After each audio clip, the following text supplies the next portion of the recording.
So how much protein should you eat? Well, in this video, I will be answering that for you as well as showing you how you can calculate that for your diet. Additionally, I'll be going over some common questions regarding protein intake, such as protein timing around your workouts, protein distribution throughout the day, and as well as what kind of protein sources should you be getting your protein from. All of this coming up right after this. I should be on my own. You can't love with a heart is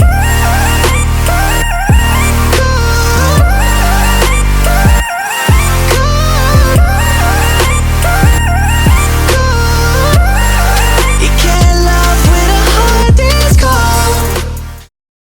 Welcome back, everyone. We're gonna hop right into it, starting out with how much protein you should eat, because that's why you clicked on this video. So you should be eating anywhere from 0.7 to 1 gram of protein per pound of body weight. Now, there was this 2018 meta-analysis done by Morton and colleagues in which they found that the beneficial effects of protein intake plateaued in that range as long as you weren't in a caloric deficit. So as long as you weren't dieting, which you shouldn't be, especially those of you that are just starting out lifting or that haven't been lifting longer than a year, you should be sure that you're eating enough calories to support that muscle growth and of course eating enough protein. And one trustworthy resource to follow as well for those of you that are new is someone named Dr. Eric Helms, who also agrees with this recommendation. Additionally, for you women out there watching this video, there was a study done by Malawani and colleagues in which they found that the protein needs for women was similar to that of men. So you guys can go ahead and follow this recommendation as well.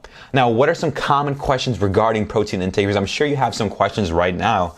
So one question that's commonly asked is, what if you eat more protein than that recommended range I just gave you? Well, you can go ahead and do that. That'll be a-okay, but there's some things that you must consider. You might get some digestion issues from eating more protein, and that can make you pretty uncomfortable. That can make it harder to stick to your nutrition diet. Also, by eating more protein, that might reduce your fat and carb intakes. And you don't really want to do that, especially when you just start training, because fats and carbs, it's going to be your primary fuel source for your workouts. So that's why you want to go ahead and be careful, make sure you're not eating too much protein. Another question you might be asking is, what if you eat less protein? What could happen then? Well, the simple answer to that question is that by eating less protein than the recommended amount, you're gonna probably lose out on some muscle gains. So you wanna go ahead and make sure you don't eat less. That's the worst thing you can do. Now, you're probably wondering as well, does it matter what sources you're intaking most of your protein from? So to answer that question, one important thing we want to understand first is what muscle protein synthesis is. So muscle protein synthesis is the process of building muscle protein, and then the opposing force, muscle protein breakdown, is the breakdown of muscle proteins. So a simple way to think of this is, think of a brick wall in which muscle is the wall and each brick represents a protein, and then muscle protein synthesis is adding new bricks, and muscle protein breakdown is taking away bricks. So you want to be sure that you're stimulating muscle protein synthesis enough so that your rate of muscle protein synthesis is greater than the rate of muscle protein breakdown. And if the rate of muscle protein synthesis is greater, you can be sure that muscle growth will be occurring. So now back to the question of, does it matter what you get your protein from? Well, one thing to look at is this Penning study that was done in 2011 in which they compared the digestion rate of casein and whey protein, two very common protein supplements that you can buy out in the stores. And what they found was that digestion rate of the protein source, they play a role in stimulating muscle protein synthesis more. And remember, we want to stimulate muscle protein synthesis so we can go ahead and induce muscle growth. Now, that wasn't the only reason why whey protein stimulated muscle protein synthesis more. It was also because whey protein has a higher content of an amino acid called leucine. Now, what leucine is an amino acid that stimulates protein synthesis and assists with muscle building. So the leucine content of a meal is important because the greater leucine content, the greater it will stimulate muscle protein synthesis, which in turn, again, will increase muscle growth. Now, you're probably wondering, hey, Axel, on the label of food doesn't tell you how much leucine content there is on there. Well, I'll show you an easy way to know what's probably gonna have a higher leucine content and what's probably gonna have a lower leucine content.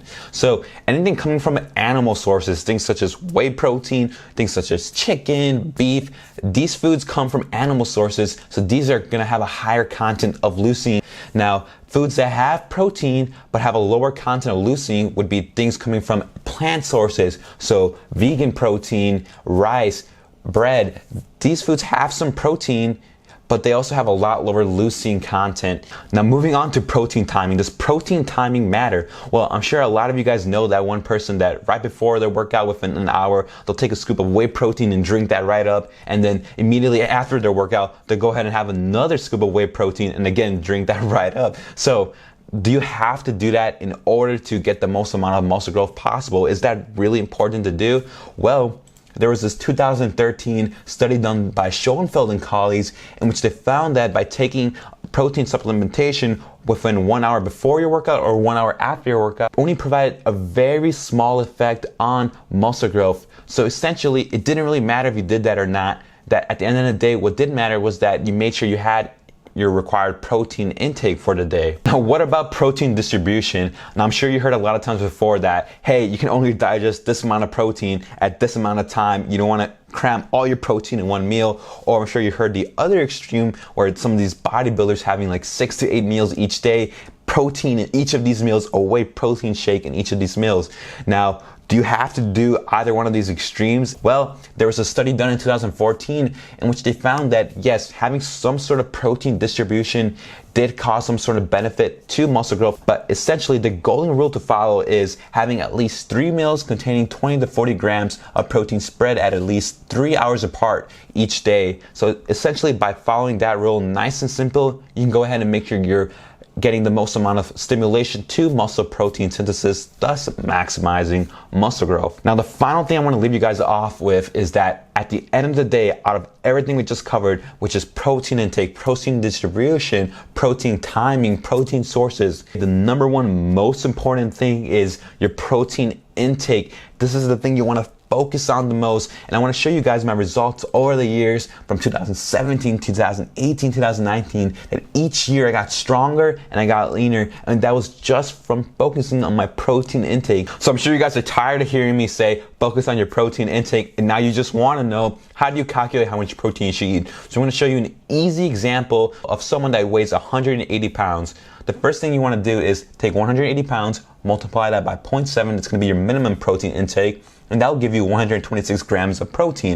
And then after that, you want to take, again, 180 pounds, multiply that by 1, and of course that's going to give you 180 grams of protein. It's going to be your maximum recommended protein intake. This 126 to 180 grams of protein range, if this person followed that, they can be sure that they'll be getting substantial amounts of muscle growth. Now I want to leave you guys with, if you want something to reference back to, I have these slides with everything we just talked about regarding protein in the first link of the description. You can go ahead and download that so you can always use this. If you haven't done so already, go ahead and follow me on Instagram at Axel. I provide a lot of beneficial information there as well. Also, check out my website, axeldamian.com. If you're interested in online coaching, I offer it there where I give you customized nutrition and training plans and where it's tailored just for you. But anyways, I hope you enjoyed the video. Subscribe and thumbs up if you haven't done so already. And you guys already know, I'll see you all in the next one. I'm out of my day to focus on myself, but today everything is going down my way. I got my